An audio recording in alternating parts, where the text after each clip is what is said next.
20 साल की एज में मैं एक लड़की के सामने खड़ा होकर उसको ये बोल रहा था कि अगर तुम मेरी लाइफ में वापस नहीं आई ना तो मैं अपनी जान दे दूंगा। खैर, ऐसा बोलने से ना तो उसको कोई फर्क पड़ा और ना ही वो मेरी लाइफ में वापस आई। लेकिन आप ये समझ सकते हो कि ऐसा बोलने से पहले मैंने उस लड़की को समझाने के लिए क्या क्या नहीं किया होगा।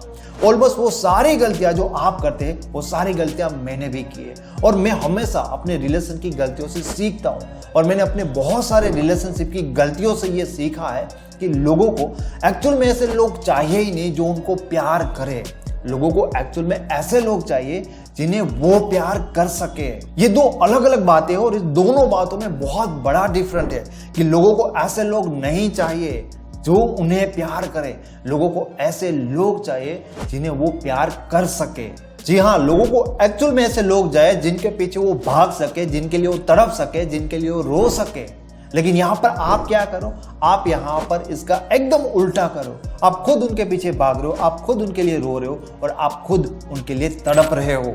आपकी मर्जी, पूरी जिंदगी उनके लिए रोते रहो, उनको फर्क नहीं पड़ेगा क्योंकि वो खुद कोई ऐसा इंसान ढूंढ रहा है जिनके लिए वो खुद रो सके। वो चाहते कि यार कोई लाइफ में ऐसा इंसान मिल जाए जिसके लिए दिल से मरने मिटने का मन करे, जिसके लिए तड़पने का मजा आए। और आप उन्हें ये कह रहे हो कि भाई आपको मरने मिटने की कोई जरूरत नहीं है क्योंकि आपके लिए मरने मिटने को हम तैयार है। जो चीज वो किसी दूसरे के लिए करना चाहते हैं, आप वही चीज उनके लिए कर दोगे तो वो आपके पास आएंगे ही क्यों। याद रखना, हमें दूसरे को अपने लिए तड़पाने में जितना मजा नहीं आता ना, उतना ज्यादा मजा किसी और के लिए तड़पने में आता है। ये बात समझने के लिए थोड़ी सी कठिन है, लेकिन कोई बात नहीं, मैं आपको आसानी से समझा देता हूं। अगर कोई इंसान आपके लिए तड़प रहा है ना, तो इस चीज का एहसास आपको थोड़े टाइम के लिए होगा।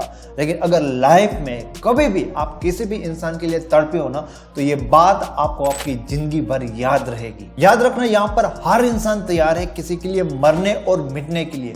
उसे बस मरने मिटने लायक इंसान नहीं मिलता। अब दूसरों के बारे में बात बाद में करेंगे, सबसे पहले हमारे बारे में ही बात कर लेते हैं। हम में से कई लोगों के पास ऐसे लोग होंगे जो उनको बहुत ज्यादा प्यार करते होंगे, लेकिन याद करने से भी मुश्किल से ऐसे लोगों के नाम आपको याद आएंगे क्योंकि हम ऐसे लोगों को अपने पास आने ही नहीं देते। लेकिन अब ये सोचो कि आप जिस इंसान को अपना प्यार देना चाहते हो, आप उस इंसान को ही अपना प्यार क्यों देना चाहते हो और अभी वो इंसान आपके साथ क्या कर रहा है। वो सिर्फ आपको अपने पीछे भगा रहे और इसी रीजन से आपको वो इंसान लायक लगता है। अगर गौर से देखो तो उस इंसान में आपको दूसरी कोई खासियत नहीं दिखेगी और कई बार तो ऐसा भी हो सकता है कि वो आपके बराबर का भी ना हो। आपके लिए मरने मिटने वाले लोगों की कमी नहीं है, कमी है ऐसे लोगों की जिनके लिए मरने मिटने का मन हो, जिसको देखकर अंदर से मन हो कि यार इसको पाने के लिए ना कुछ भी कर जाऊंगा। और वो इंसान आपको बनना है जिसको लोग प्यार कर सके, जिसके लिए लोग रो सके, जिसके लिए लोग तड़प सके। इस दुनिया के ज्यादातर लोग ये चाहते कि कोई उसका पार्टनर हो, तो इतने सारे लोगों में से आपको कोई एक पर्सन नहीं मिल सकता जो आपको प्यार दे।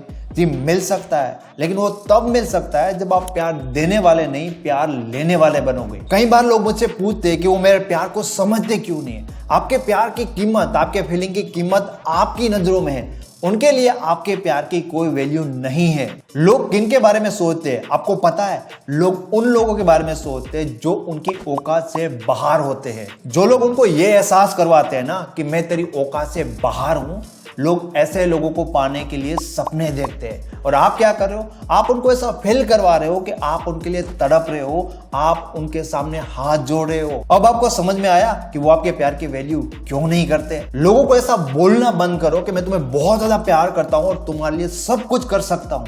अपने आप को ऐसा बनाओ जिसको देखकर लोगों को उसके पीछे भागने का मन हो। लेकिन आप अपने आप को ऐसा बनाओगे कैसे, इस वीडियो में बताऊंगा। लेकिन उससे पहले मैं ये जरूर चाहूंगा कि आप इस वीडियो को लाइक और चैनल को सब्सक्राइब कर दें।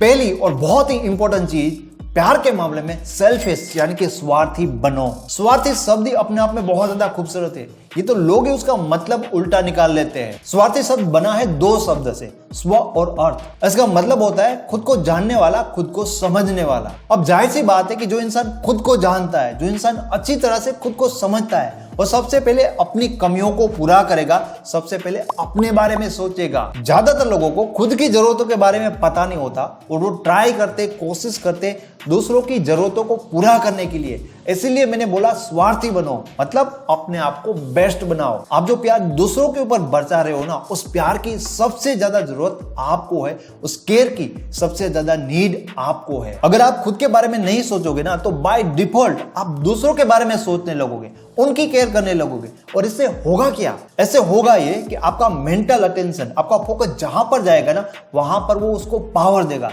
और उस चीज को जितना वो पावर देगा ना, वो चीज उतनी ज्यादा पावरफुल बनेगी। अगर आपका मेंटल फोकस अपने काम में है तो आपका काम ज्यादा पावरफुल होगा। अगर आपका मेंटल फोकस सिर्फ अपने बारे में है तो आप ज्यादा पावरफुल बनोगे।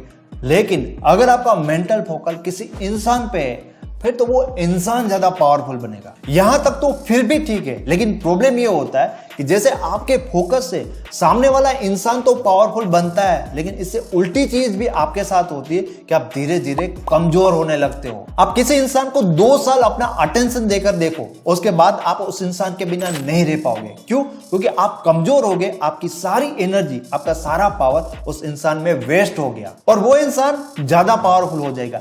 इतना ज्यादा पावरफुल हो जाएगा कि 2 साल बाद उसको आपकी जरूरत, आपकी नीड भी नहीं रहेगी। उसके बाद 2 साल वापस से मेंटल अटेंशन अपने आप को देना स्टार्ट करो। धीरे धीरे आपका कॉन्फिडेंस बढ़ने लगेगा। क्यों? क्योंकि जो आपकी एनर्जी है, जो आपका फोकस है, वो धीरे धीरे आप में वापस से आपका कॉन्फिडेंस बनाने लगेगा। मैंने तो ऐसे कई लोगों को प्रैक्टिकल एग्जांपल देखे। अगर आप भी दुनिया में थोड़ा सा ऑब्जर्व करोगे ना, तो आपको भी बहुत सारे ऐसे लोग दिखेंगे जिसमें एक पार्टनर अपने पार्टनर को बहुत ज्यादा हेल्प करता है उसको एक जॉब दिलाने में, और जैसे ही उसके पार्टनर को जॉब मिल जाती है, थोड़े टाइम के बाद वही अपने उस पार्टनर को इग्नोर करने लगता है जिसने उसके लिए बहुत ज्यादा एफर्ट लगाई थी। मैंने तो ऐसी लड़कियां भी देखी है जो अपने बॉयफ्रेंड को हेल्प करने के लिए अपने घर में चोरी तक करती है, और उसके बाद भी उसका बॉयफ्रेंड उसे छोड़कर किसी और से शादी कर लेता है। अब आप खुद सोचिए कि जो इंसान प्यार में अपने पार्टनर के लिए अपने घर में चोरी करता है ना, लोग ऐसे पार्टनर को भी छोड़ देते हैं। अगर आपने अपने घर के आंगन में कोई पौधा लगाया है और आप चाहते हो कि उस पौधे में बहुत ही अच्छे अच्छे फूल आए और उस फूल में बहुत ही अच्छी सुगंध आए, तो आपको रोज सवेरे उठ के ना उस पौधे की जड़ों में पानी देना चाहिए। लेकिन नहीं, आप उस पौधे की पत्तियों में पानी दे रहे हो, आप उस पौधे की डालियों में पानी दे रहे हो, क्योंकि आपको लगता है यार कि फूल तो डालियों में लगता है ना, तो पानी जड़ों पे डालने का क्या मतलब है। लेकिन ये तो गलत है ना। सही तो ये है ना कि आपको पानी जड़ों में डालना चाहिए, क्योंकि डालियों को पानी देने से पौधा बड़ा नहीं होगा। पौधे में फूल तो अपने आप आएंगे अगर आप सही से उसकी जड़ों को पानी देंगे। मैं आपको यही समझाना चाहता हूं कि आपकी जड़ कोई दूसरा इंसान नहीं हो सकता, आपकी जड़ आप खुद हो। इसलिए पहले अपने आप को मजबूत बनाओ। कुछ जरूरी बातें जो हमेशा आपको अपनी लाइफ में याद रखनी चाहिए। सबसे पहली प्रायोरिटी जो आपकी लाइफ की होती है ना, वो आपका करियर होना चाहिए, ना कि कोई इंसान। दूसरी बात, हमेशा अपनी लाइफ में वो चीजें पहले करिए जो करने से आपको खुशी मिलती है। वो चीजें पहले मत करिए जिसको करने से आपके पार्टनर को खुशी मिलती है। तीसरी चीज, किसी से प्यार होने के बाद अपने आप को बदलिए नहीं। आपके जो पहले शौक थे ना, वो भी वैसे के वैसे रहने चाहिए। एंड चौथी चीज, कभी भी उस इंसान को ये एहसास मत कराओ कि आप उनके बिना नहीं रह सकते। दूसरी चीज, डिमांड मत करो। रिलेशनशिप में आपको जो कुछ भी जाए ना अपने पार्टनर से, वो आपको सब कुछ मिलेगा, बिना मांगे मिलेगा। शर्त सिर्फ इतनी है कि डिमांड मत करो, मांगो मत। जब आप किसी लड़की को इंप्रेस करने की कोशिश करते हो और उस टाइम पर आप उनका नंबर मांगते हो ना, तो आपको आसानी से अपना नंबर नहीं देगी। और जब वही लड़की आपकी गर्लफ्रेंड बन जाती है, लेकिन वो मॉर्निंग में जब अपनी पहली सेल्फी लेगी ना, तो सबसे पहले आपको सेंड करेगी। ऐसा क्यों होता है, इस बात को समझने की कोशिश करो। एक रिलेशनशिप में आपकी जो जो नीड है ना, एग्जैक्टली वही सारी नीड आपके पार्टनर की भी आपसे है, लेकिन वो तब दिखाएंगे जब आप ये नहीं दिखाओगे कि आपको उनकी कोई नीड है। अगर वो आपके साथ रिलेशनशिप में आते हैं, तो जिस तरह से आपको उनका प्यार और केयर चाहिए, एग्जैक्टली उन्हें भी आपकी वो सारी चीजें चाहिए। लेकिन जब आप सामने वाले इंसान से इन चीजों की डिमांड करने लगते हो ना, तो उनकी ये सारी नीड वहीं पर खत्म होने लगती है, उनकी एक्साइटमेंट ही वहां पर पूरी हो जाती है। आपके अंदर कुछ भी पाने की एक्साइटमेंट एक्चुअल में क्रिएट कब होती है? कुछ ऐसा हो जिसको आप आसानी से पा नहीं सकते, जिसको पाना बहुत ज्यादा मुश्किल हो और जो आपके पास अवेलेबल ना हो, तब उस चीज के लिए आपके अंदर एक्साइटमेंट अपने आप बढ़ने लगती है। जैसे कि आपका कोई दोस्त है और 2 घंटे बाद आप उनको मिलने जाने वाले हो, और इसी टाइम पर आपको कहीं से ये खबर मिलती है कि भाई 2 घंटे बाद, यानी कि एग्जैक्ट उसी टाइम पर आप शाहरुख खान से मिल सकते हो। तो अब आप किन से मिलने जाओगे? आप किसको इग्नोर करोगे? आप अपने बहुत ही पुराने दोस्त से मिलने जाओगे या ऐसे इंसान से मिलने जाओगे जो आपको जानता भी नहीं है? कौन सा इंसान है जो आपके अंदर एक्साइटमेंट क्रिएट करेगा। जाहिर सी बात है, शाहरुख खान से आप मिलने जाओगे, आप अपने पुराने दोस्त को इग्नोर कर दोगे, क्योंकि वो दोस्त तो आपका बहुत पुराना है, वो आपका जिगरी यार है, लेकिन वो आपके अंदर एक्साइटमेंट क्रिएट नहीं करता। आपको पता है कि उस इंसान ने आपकी हर मुश्किल घड़ी में आपका साथ दिया, लेकिन वो अच्छा इंसान आपके अंदर ना एक्साइटमेंट क्रिएट नहीं कर पा रहा है, इसलिए आप उनको इग्नोर कर दोगे, क्योंकि वो आपके लिए हमेशा अवेलेबल है। आप जब चाहोगे एक कॉल करना पड़ेगा। जब आप सामने वाले इंसान को बार बार ये डिमांड करने लगते हो ना कि मुझे तुम्हारा टाइम चाहिए, मुझे तुम्हारा टाइम चाहिए, तो सामने वाले इंसान के अंदर तुम्हें टाइम देने के लिए या जो उनकी जो नीड होती है, उनकी सारी की सारी एक्साइटमेंट खत्म हो जाती है। देखिए दोस्तों, कितनी कमाल की बात है कि एक इंसान आपके साथ रिलेशनशिप में आता ही इसलिए क्योंकि भाई उनकी भी नीड है कि कोई इंसान उनको प्यार करे, लेकिन आप उस इंसान के सामने ऐसा व्यवहार करते हो कि उनके अंदर प्यार की जो नीड है ना, वो ही खत्म हो जाती है। आप सामने वाले इंसान को जितना ये दिखा पाओगे कि मैं तुम्हारे बिना खुश हूं और तुम्हारे बिना रह सकता हूं, सामने वाले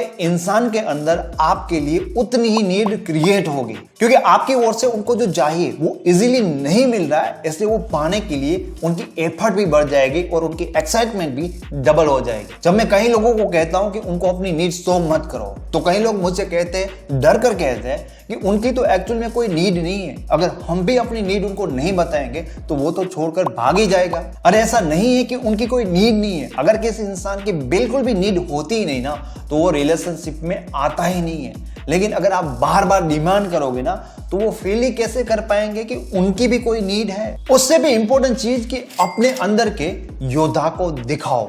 आप मूवी देखने जाते हो तो उन मूवी की स्टोरीज कैसी होती है। एक हीरो होता है, अब उसके साथ कुछ बहुत ज्यादा गलत हो जाता है, वो अपनी सारी प्रॉब्लम के साथ बहुत ज्यादा फाइट करता है, चीरता है, फाड़ता है और अंत में वो हीरो जीत जाता है। हम सब उन परिस्थितियों के सामने लड़ने वाले लोगों को हीरो कहते हैं। हम सब ऐसे लोगों को हीरो करते हैं जो परिस्थितियों के सामने लड़ सकते हैं, जो हर मुश्किल घड़ी का सामना करता है। बस लोग अपनी लाइफ में ऐसे लाइफ पार्टनर, ऐसे हीरो को पाना चाहते हैं। फाइटर सिर्फ लड़के नहीं हो सकते, लड़की भी हो सकती है, क्योंकि ये बात है आपके एटीट्यूड के। और आज के जमाने में लड़कों को भी ऐसी लड़कियां बहुत पसंद है।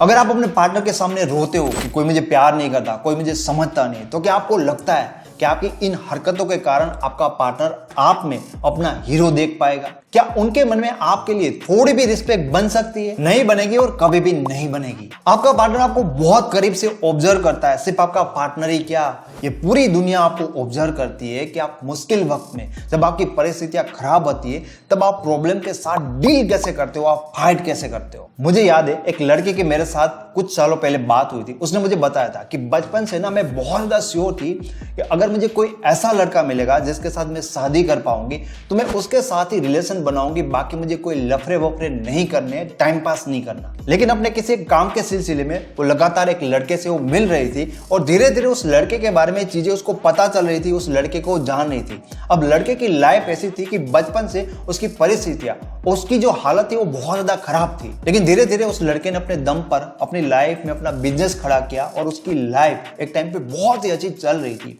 उस लड़के के अंदर बहुत ज्यादा भूख थी लाइफ में कुछ पाने की, और वो लड़की सिर्फ उस लड़के को जानने के बाद, सिर्फ उसके संपर्क में बार बार आने के बाद उसके प्यार में पड़ गई। ये जानते हुए भी कि वो लड़का पहले से मैरिड था, तो यहाँ पर शादी करने की बात तो अलग, वो लड़का उसको प्यार भी नहीं करता था। फिर भी जो उस लड़की ने बचपन से सोचा था ना, वो गलत हो गया। ऐसा नहीं था कि अब तक उस लड़की को किसी लड़के ने प्रपोज ही नहीं किया था, लेकिन अब उस लड़के के सामने ऐसा लड़का आ गया था जिसको जानबूझकर भी इग्नोर नहीं कर पा रही थी, अपने आप को रोक नहीं पा रही थी उसके प्यार में अपने आप को पढ़ने से। अब कुछ लोगों को शायद ऐसा लग सकता है कि लड़की ने उसका पैसा देखा, उसका पावर देखा और इसलिए उससे प्यार किया। नहीं दोस्त, लड़की अट्रैक्ट हुई उस लड़के की स्टोरी से, उस लड़के के माइंडसेट से, उस लड़के के एटीट्यूड से। असल में उस लड़के की स्टोरी में दम था। अब आप सोचो कि आपकी स्टोरी कैसी है। आप उनके लिए किटकैट खरीदते खरीदते थक जाओगे, उन्हें आपसे प्यार नहीं होगा। लेकिन यहाँ पर उस लड़के को कुछ भी करना नहीं पड़ा। जिस लड़की ने पहले बहुत सारे लड़कों को रिजेक्ट कर दिया था, वो लड़की खुद एक ऐसे लड़के के प्यार में पड़ गई जिस लड़के ने उसके लिए कोई एफर्ट नहीं किया था। जैसे कि मैंने आपको पहले कहा था, कोई इंसान आपका प्यार देखकर आपको प्यार नहीं करता। उन्हें तो एक ऐसा इंसान चाहिए जिसको वो अपना प्यार दे सके, एक ऐसा लायक इंसान। हमें तो सिर्फ ऐसा लगता है कि हम हर रोज उसको सुखी राम के समोसे खिला रहे हैं और वो खुशी खुशी खा भी रही है, इसलिए उसके दिल में हमारे लिए प्यार होगा। नहीं रे, आपको ऐसा नहीं लगता ये सौदा बहुत ही ज्यादा सस्ता है? आपको ऐसा नहीं लगता कि आपकी स्टोरी अधूरी है, आपकी स्क्रिप्ट को बदलनी चाहिए? अपने आप को ऐसा बनाओ लोग जिसकी रिस्पेक्ट कर सके, लोग जिसके संपर्क में आकर, जिसको जानकर अपना डिसीजन बदल दे। क्योंकि जब लोगों को आपके अंदर एक फाइटर दिखेगा, जब लोगों को ये लगेगा कि नहीं इसकी लाइफ में दम है, इसकी सोच ही कुछ अलग है, तब लोगों को आपसे प्यार होगा ही होगा, फिर चाहे आप शादीशुदा ही क्यों ना हो। दोस्तों, अगर आप साइकोलॉजी के बारे में ज्यादा जानना चाहते हो तो मेरी लिखी हुई ई बुक साइकोलॉजी ऑफ रिलेशनशिप को जरूर डाउनलोड करना, जिसका लिंक आपको इस वीडियो के डिस्क्रिप्शन बॉक्स से मिल जाएगा। Thank you so much.